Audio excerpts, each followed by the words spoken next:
Vous écoutez le podcast « Quand le sport vise durable ».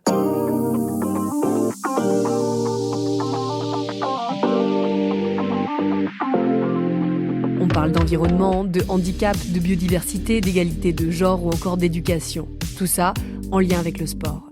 Et ça tombe bien car les Jeux Olympiques et Paralympiques de Paris approchent à grands pas. Derrière les micros, des élèves au lycée entre 16 et 18 ans, ils et elles ont beaucoup de questions à poser. Pour y répondre, des sportifs et sportives de haut niveau, des responsables d'associations ou encore des entrepreneurs et entrepreneuses. Quand le sport vise durable. Un podcast coproduit par René Prod et l'association Terre à Agir. Avec la journaliste Margot Bédé. Épisode 1 avec Julien Pierre, ancien joueur du 15 de France et fondateur d'un label éco-responsable pour les événements sportifs. 1, 2, 3. C'est un ancien joueur international de rugby qui vient nous voir aujourd'hui. Avec l'équipe de France, il a remporté le tournoi des 6 Nations en 2010 et a été finaliste de la Coupe du Monde en 2011 face aux All Blacks. Il consacre aujourd'hui toute son énergie à l'environnement. Il a créé le premier label environnemental destiné aux clubs, aux sites et aux événements sportifs. Ça s'appelle Fair Play for Planet. Alors forcément, il regarde de très près les Jeux Olympiques et Paralympiques de Paris qui approchent à grands pas et qui se veulent éco-responsables. Bonjour Julien Pierre. Bonjour Margot. Alors à côté de vous, il y a Doriane et Iman, toutes les deux élèves de seconde au lycée professionnel Jacques Prévert à Versailles dans les Yvelines, un établissement labellisé éco-lycée. Et c'est elles qui vont vous interviewer aujourd'hui. Alors justement, on se posait la question avec Doriane. Est-ce qu'un événement aussi important que ces Jeux peut être éco-responsable ? C'est vrai que ces grands événements sportifs aujourd'hui posent question dans l'impact qu'ils peuvent avoir, l'impact environnemental qu'ils peuvent avoir. On voit que Paris 2024 a pris des engagements forts de réduction de l'empreinte carbone, de diminuer par 2 les émissions de gaz à effet de serre. Mais ça reste des événements où on déplace beaucoup de monde, où on va consommer énormément. Et on sait que dans le monde de demain, il va falloir moins voyager, moins consommer ou consommer différemment. Est-ce qu'ils peuvent être éco-responsables ? La question est extrêmement compliquée, extrêmement complexe, parce que derrière aussi tous ces événements sportifs, il y a tous les enjeux sociétaux qui soulèvent. Donc voilà. Bon, la réponse est plutôt non que oui. La réponse est plutôt non que oui. Bien sûr, malheureusement, ces grands événements, est-ce qu'ils devront disparaître ? Je ne pense pas, parce que étant un amoureux de sport, je ne le souhaite pas. Ils devront évoluer différemment, c'est certain. Paris 2024 va certainement dessiner les Jeux de demain, mais il faudra certainement aller beaucoup plus loin à l'avenir. C'est envisageable de réduire la taille d'un événement comme les JO ? Il faudra qu'on passe à ce genre de mesures. On a tendance à dire que 80%, entre 70 et 90% de l'impact carbone d'un événement sportif, c'est le transport. Des sportifs, mais notamment des supporters. Certains événements, futures Coupe du Monde ou autres, commencent à réfléchir à régionaliser une partie des places disponibles pour justement réduire l'impact du transport de ces grands événements. Il y a beaucoup de choses qui sont en réflexion dans tous ces grands événements sportifs. Et demain, est-ce qu'on ne créerait pas des fan zones dans tous les pays du monde pour ne pas faire déplacer justement ces spectateurs ? Et on voit aussi quelques sportifs qui commencent à prendre la parole, qui commencent à s'engager, à ne plus vouloir traverser la planète pour aller faire telle ou telle compétition. Ce changement est quelque part en route. Jusqu'où on va aller, jusqu'où on devra aller demain, j'ai pas toutes les données et toutes les informations. Comment pourrions-nous aller plus loin pour réduire l'empreinte environnementale des Jeux suivants ? Malheureusement, en les supprimant. On se dirige vers ça ? Malheureusement. Et le sportif que vous êtes, il en pense quoi ? Le sportif que je suis, il est absolument contre tout ça. Il est absolument contre tout ça, mais malheureusement, si on veut être franc, il n'y a plus de jeu. Ça ne va pas être facile d'être Julien Pierre quand même, parce qu'il y a le sportif. Non, mais bien sûr, non, mais voilà. Défenseur de l'environnement. Il y a ces grands événements, mais après, est-ce que ces grands événements sportifs, à travers leur rôle social, sociétal extrêmement puissant, n'auraient pas un droit à polluer plus que d'autres secteurs ? Peut-être, peut-être pas. Donc il y a des vraies questions d'évolution de société qui arrivent. Alors on l'a entendu, il y a une dualité chez Julien Pierre, l'ancien joueur professionnel de rugby et le défenseur de l'environnement. Vous avez d'ailleurs créé il y a 3 ans un label, ça s'appelle Fair Play for Planet. En quoi ça consiste ? Fair Play for Planet est le premier label environnemental pour les clubs, les sites et les événements sportifs. On a créé un référentiel donc, avec l'ADEME, l'Agence de la transition écologique. De la base référentielle, ça nous permet d'identifier toutes les actions qui sont menées à travers ces organismes sportifs, les structurer et les valoriser à travers notre label. Pourquoi avez-vous créé ce label ? Et je crois que je voulais juste aussi être acteur du changement. Voilà, j'ai eu la chance d'avoir une carrière riche et aussi de la mettre à contribution de cet engagement. Comment ce label est attribué ? C'est quoi les critères ? On a créé notre référentiel donc avec l'ADEME, 18 thèmes, 350 questions. Donc on va regarder les transports. Le transport, ça va être des joueurs, des supporters, des collaborateurs, des bénévoles. Comment ils viennent au stade, comment ils vont à la piscine, comment ils vont au JO peut-être demain. Essayer de quantifier et calculer toutes ces actions qui sont mises en place. Mais vous allez sur place pour vérifier que c'est pas juste... De la base référentielle, on va sur place vérifier. Sans prévenir, un peu comme un contrôle. Non, en prévenant pour pouvoir justement comprendre comment fonctionnent ces structures, comment sont intégrées et comment tout ce qui a pu être déclaré en amont de l'audit et quelque part récolter un maximum de preuves de ces engagements. De là découle l'attribution du label avec 3 niveaux de label différents. Donc chaque thème est coefficienté et pondéré évidemment par le nombre de questions. C'est quelque chose aussi qu'on a fait avec l'ADEME.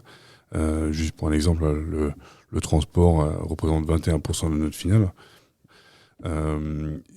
Suivant la note attribuée, en dessous de 40, pas de label. Et après, par tranche de 20, 40, 60, 60, 80, 80, 100, 3 niveaux de label différents. Nous entendons la cloche parce que... Ah. Et oui, on enregistre dans le lycée, Jacques Prévert. Et donc, Iman, toi, tu avais une question justement sur le fait de labels qui pouvaient être attribués ou pas attribués. C'était quoi exactement ? Avez-vous, en vous rendant sur place, avez-vous déjà refusé des labels ou des sites en question ? Oui, c'est une très bonne question. On s'est lancé il y a 2 ans et demi. Et en fait, la première année, on a eu toutes les formes, on va dire. On a travaillé avec des clubs professionnels comme la section paloise ou l'Olympique Lyonnais, donc qui sont des clubs extrêmement prestigieux. On a travaillé avec des clubs amateurs, des petits événements, des sites sportifs. Donc on avait toute la typologie, on va dire, de cibles. On a eu des clubs qui ont été tout de suite labellisés 2 étoiles, comme l'Olympique Lyonnais, qui avait une note supérieure à 60 sur 100. Donc c'était intéressant et la première fois qu'on y a été, on avait même peur qu'ils aient tout de suite la 3e étoile en disant mais en fait peut-être que notre référentiel n'est pas assez robuste. Et la première année, on a eu aussi des clubs qui n'ont pas été labellisés parce qu'ils n'ont pas eu la note de 40 sur 100.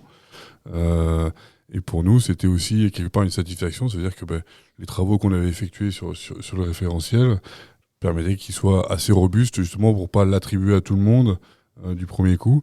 Et depuis, oui, il y a plusieurs clubs qui n'ont pas le label, qui travaillent dans le sens, club ou autre, ou organisme sportif, et qui travaillent dans le sens justement pour, au bout de l'audit de suivi, au bout d'1 an, se voir attribuer le label, ou lors du renouvellement, au bout de 2 ans, de pouvoir se voir attribuer le label. Tous les 2 ans Le label est attribué, oui, valable 2 ans. Et il peut y avoir des audits aléatoires. Est-ce que le label peut s'appliquer à des championnats comme la Ligue 1 dans le foot, par exemple ? Alors, on ne va pas s'appliquer au championnat de Ligue 1, on va s'appliquer au club sportif, va s'appliquer donc aux établissements sportifs, donc piscine, patinoire, hippodrome, aréna, stade, va s'appliquer aux événements sportifs, donc de l'événement étudiant comme la course de l'EDEC, qui sont quand même des événements un peu plus importants. C'est une croisière, donc c'est des événements un peu plus importants, où on vient de signer avec un championnat de basket il y a peu de temps également. Aujourd'hui, vous rassemblez combien de sites sportifs et de... Une 50aine de structures. Avez-vous déjà envisagé de labelliser les jeux? Oui, évidemment, et c'est quelque part un objectif sur le long terme. Aujourd'hui, on est encore, je pense, trop petit. Trop petit. On n'a pas assez de ressources humaines pour pouvoir se concentrer sur des événements comme ça, qui nous prendraient vraiment beaucoup trop de temps. On sait aussi qu'on est sur un projet très long. Mais c'est un objectif. Ça fait partie des objectifs, oui. Alors, comment passe-t-on de deuxième ligne sur un terrain de rugby à première ligne sur le terrain de l'environnement, Julien Pierre? Oula, première ligne serait bien présomptueux. Comme je disais, j'ai toujours été engagé dans la protection de l'environnement. J'ai eu la chance de grandir dans une famille très engagée sur ces sujets-là, notamment protection de la biodiversité et de leur écosystème. J'ai moi-même créé une fondation il y a très longtemps, dont je suis toujours président, sur les sujets conservation, biodiversité. Et quand j'ai arrêté de jouer, j'ai voulu justement lier les deux. Vous avez commencé avant? Parce que cette fondation, vous l'avez créée alors même que vous étiez encore sur le terrain. La fondation, oui, je l'ai créée avant, mais c'était quelque part mon jardin secret. C'est cette fondation qui a pour vocation la protection des espèces menacées de leur écosystème. Alors, juste votre fondation, donc Play for Nature, quand vous la créez, personne n'est au courant parmi vos coéquipiers? Au départ, elle s'appelle La Passerelle Conservation. C'était son premier nom, d'accord. Alors, elle change de nom il y a peu de temps, justement, pour lier avec Fair Play for Planet. Et oui, non, au départ, quand je crée Play for Nature, c'est un peu, oui, mon jardin secret, quelque part. Peut-être certaines personnes sont au courant, mais c'est pour me former, pour permettre aussi de m'évader, peut-être durant ma carrière, quelque part. Vous êtes passé dans quel club? Alors, j'ai eu la chance de jouer 17 ans. Je suis passé par le Stade Rochelet, Bourgoin-Jallieu près de Lyon, qui aujourd'hui est descendu, mais qui jouait en top 14 en première division auparavant, Clermont-Ferrand, et j'ai fini à la section paloise. Et puis après, évidemment, l'équipe de France. J'ai eu la chance de porter un petit peu le maillot de l'équipe de France. Ouais. Est-ce que l'environnement faisait déjà partie de vos préoccupations? Oui, comme je disais tout à l'heure, c'est des sujets qui me préoccupaient, mais sous le prisme biodiversité, protection des espèces menacées et leur écosystème. Donc, pas environnement au terme utiliser le sport comme moyen de protection de l'environnement, ou comme on l'entend aujourd'hui, environnement, CO2, réduction des émissions de gaz à effet de serre. C'était vraiment le côté biodiversité. Mais pour moi, qui sont complémentaires.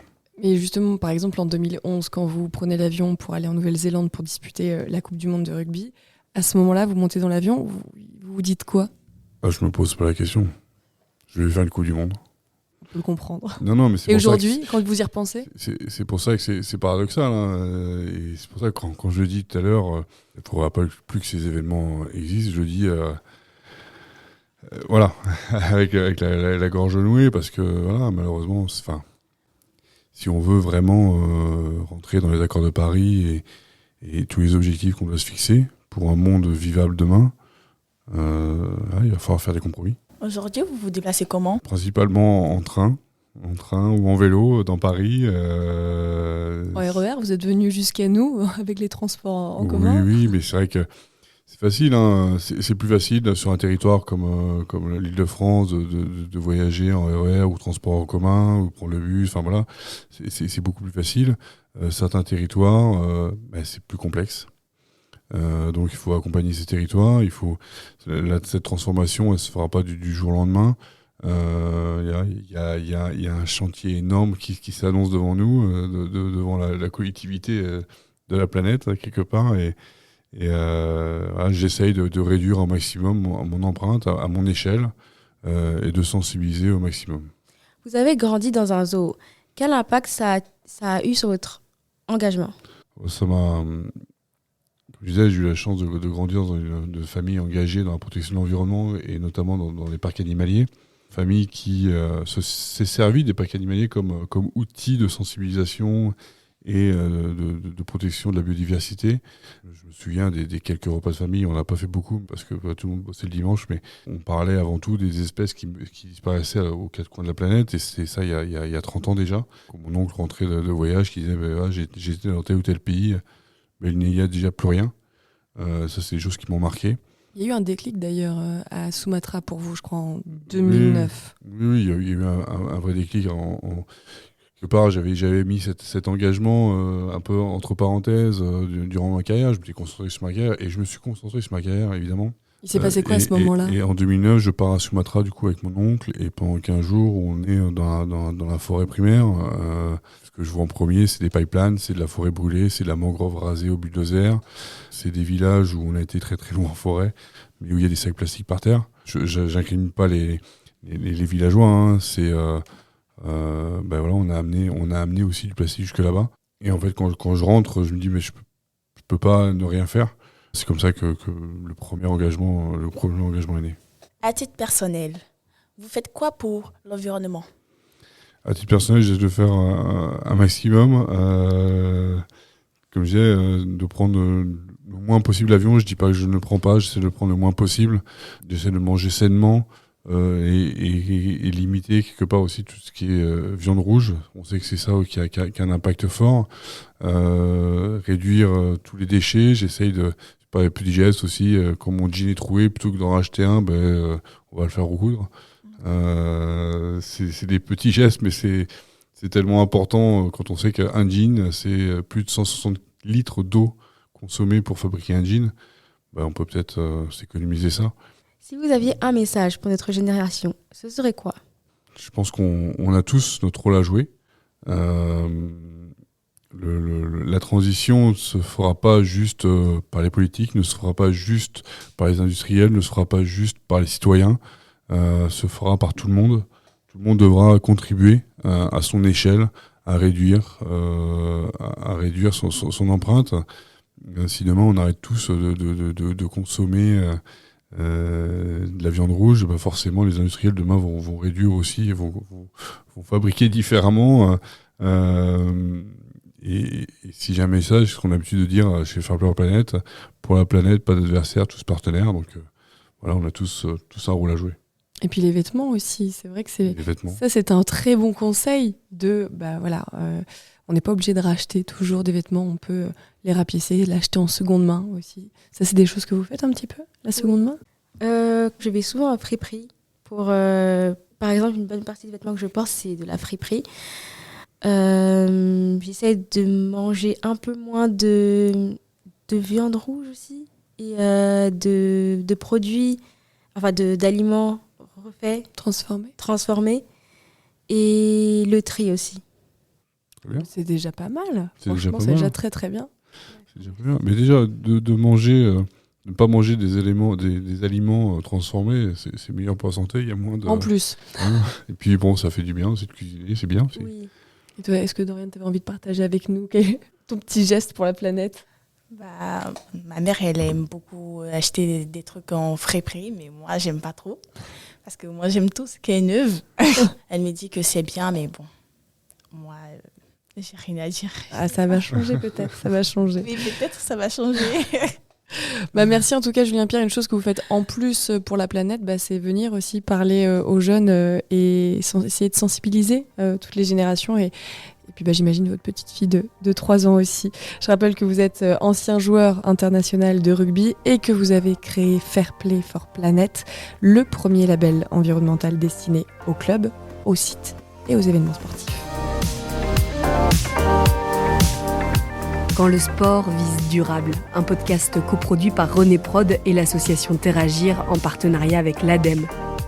Merci aux équipes de Jeunes Reporters pour l'environnement et d'Éco-École pour l'accompagnement pédagogique. Écolosport et Convergence pour leur appui. Un grand merci également au lycée professionnel Jacques Prévert pour son accueil. Si vous avez aimé ce podcast, n'hésitez pas à en parler autour de vous, à le partager et si le cœur vous en dit, à nous mettre 5 étoiles sur votre plateforme d'écoute préférée. Merci mademoiselle, bravo. De rien. C'est bon, on est détendu, ça va ? Oui, Ça s'est bien passé. Oui, c'était bien. c'était bien, mais Lire en même temps, de vous regarder. Se détacher, c'est pas Exactement. facile. Hein.